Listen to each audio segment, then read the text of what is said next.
I invite every person, I invite every woman here, every non-Muslim woman here, to stand to the side when we leave here and talk to a Muslim lady.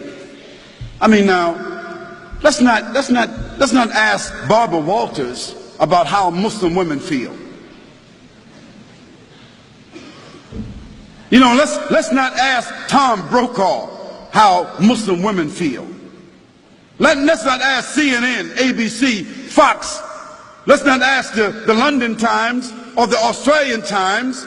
Let's not ask non-Muslims about how Muslim women feel, how they live, what are their principles, what are their challenges.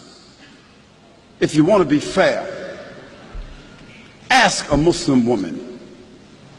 Ask my wife.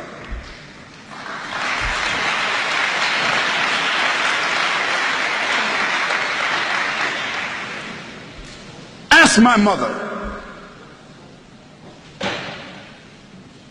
You see, ask a Muslim woman that knows her religion, who has a relationship with her Creator, who is stable in her society, understanding her responsibilities, her relationships.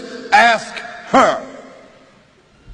And after that, I think you should be fair, that you don't need to ask someone else. But the problem is, no one really wants to ask Muslim women. We want to take pictures of women in Afghanistan, and pictures of women in Palestine, and pictures of women in Pakistan, and pictures of women over here. And we want to listen to what people say about female circumcision, as if Muslims got women, 1,000, 10, 30,000, 40,000 Muslim women all over the world is being circumcised. Some crazy Steven Spielberg stuff.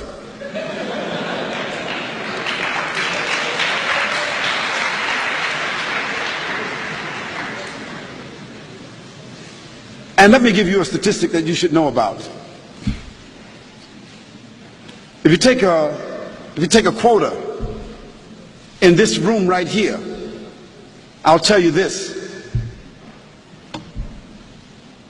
Most every Muslim woman in this room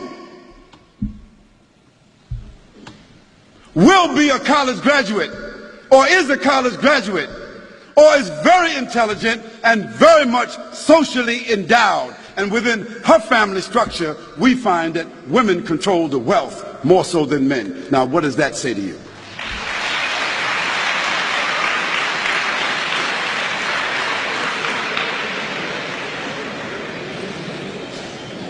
Now, where you find women oppressed, women exploited, women mistreated among Muslims, that is because those Muslims themselves are not representing the principles of the religion. And in every religion you got black sheep.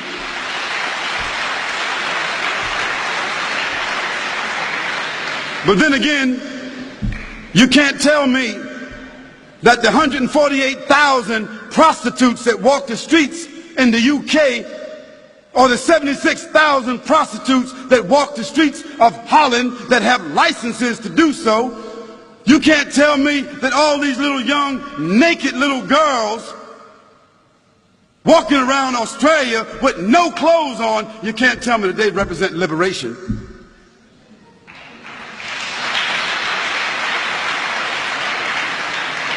You can't tell me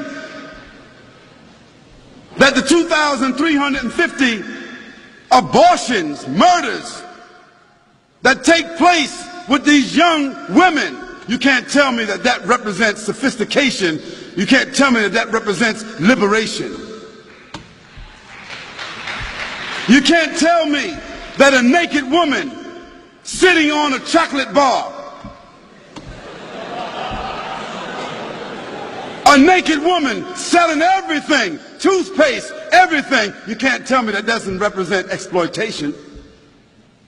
So let's put things in context. Let's talk about things correctly, and let's be fair, and let's be objective. We can talk about that a little bit more if you want to. And let me give you one more statistic. One more. prostitution, venereal disease, abortion, and pedophilia.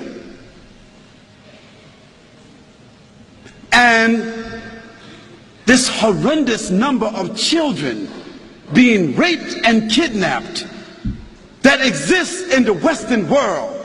It is almost unheard of in the Muslim world.